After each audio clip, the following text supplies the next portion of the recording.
Since the 1800s, when the first car was invented, driving has always been the main source of transportation. While driving can be fun and exciting, it also comes with great responsibility. Today, we will be taking a look at some stories about distracted drivers.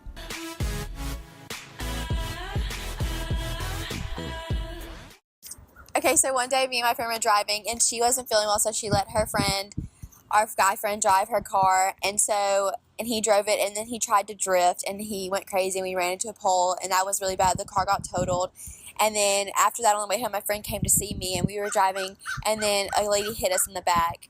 And I think the first one could have been prevented because we could have not been reckless and he could have driven safe. With passengers in the car, male teen drivers were almost 6 times more likely to perform an illegal maneuver and twice more likely to act aggressively before crashing than when driving alone. Well, I was driving down Shook Jordan, me and my sister, and we were on my way to go pick up a check. And I guess after, we got to the little stop sign or whatever like that, where you merge onto South College, uh, college student and explorer just, I guess he didn't see us stop, and he was just paying attention to something else and just rammed into the back of us. And it was scary, because we were like, we didn't know what just happened. Like, it was just like, wow, that this just really happened. So we got out of the car. He came running to us and was asking us if he was okay, and he was so sorry. And it was just wow. And the police came, and there was, of course, cars going around blowing. It was just, I don't know. 40% of teenagers say that they have been in a car with a driver distracted by their cell phone. February 1st, 2 years ago, me and 2 other friends were on the way to another friend's house, and we got lost because they lived in another city. So we had to pull over to turn around, and we're turning around, and the GPS in the car wouldn't work. So the friend that was driving, I was sitting in the back, my friend was driving, and the other friend was in the passenger seat. And I was sitting in the back, and she pulled up the GPS on her phone, and she was like looking at her phone as we'd already pulled back onto the road to go the other way. And she was going, like, she speeds all the time, so we were going like 15 or 20 over already. I didn't have my seatbelt on because I was in the back.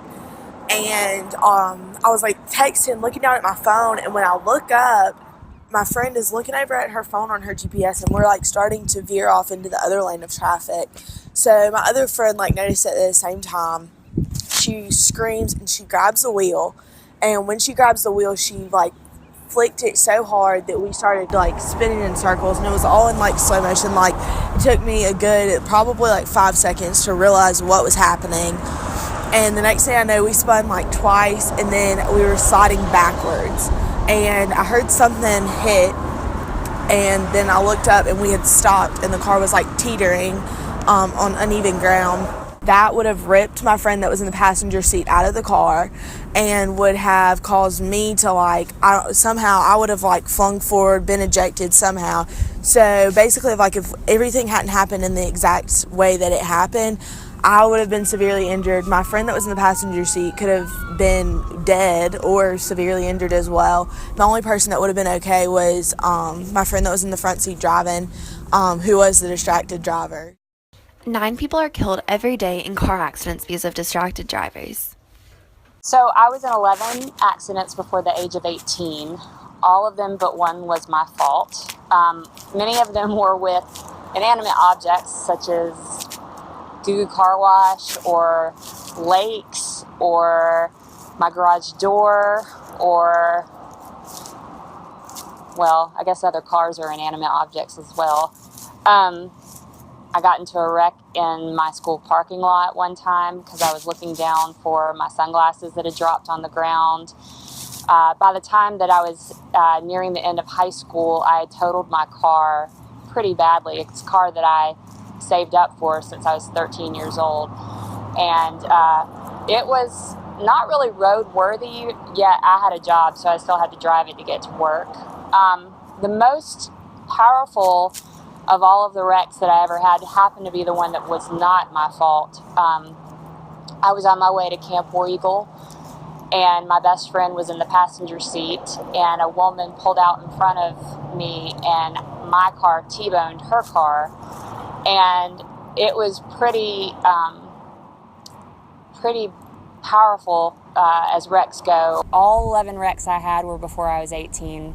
I never had another wreck after that, and I have never had another ticket after that. I'm 33 now, so that last one really got me. What advice would you give to beginning drivers? But yeah, we could have prevented it by not being so reckless, and we all could have died that day, so that's pretty scary. He said that he was like looking at something else instead of doing what he was supposed to be doing. And I think that if he was, paying attention to the road, maybe he could have braked. And Well, I guess we could have done the navigation on our phones, which we didn't, which wasn't very smart. But just like really, we could have encouraged her to just like stop and stay pulled off the road until we figured out where we were going. Encouraged her to slow her car down. Wrecks with anyone are common. Wrecks on the road happen every day. People get in fender benders all the time, but wrecks with distracted teenagers happen more common, and they are potentially more life-threatening. If you don't understand the real responsibility of being behind a vehicle that could take somebody's life out in an instant, if you think of driving as freedom instead of as an obligation to keep yourself and everyone else on the road safe, you might not be ready to drive either. And if that's the case, I think you should take yourself out of the game. When I see people texting and driving, or just like drinking and driving, it's offensive to me because, number one, it's disrespectful to people who aren't doing that, who have to suffer consequences like having a death in the family, getting in a car wreck, being injured. And the fact that people don't even see the problem with it, like you're texting and driving, you have the music up way too loud, and you've been drinking, you've been at a party, and it's more than just your life. And